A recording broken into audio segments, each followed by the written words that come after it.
Hello guys, welcome to our channel. Today I am going to show you how to see recently watched videos on Facebook. Okay, so let's get started.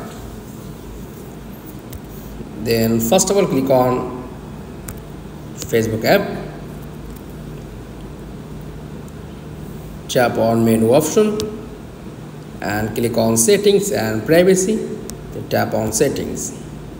Okay, scroll down, click on activity log and tap on activity history.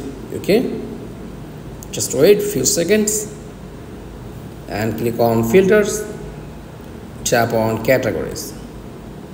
After that, tap on your activity on Facebook and scroll down.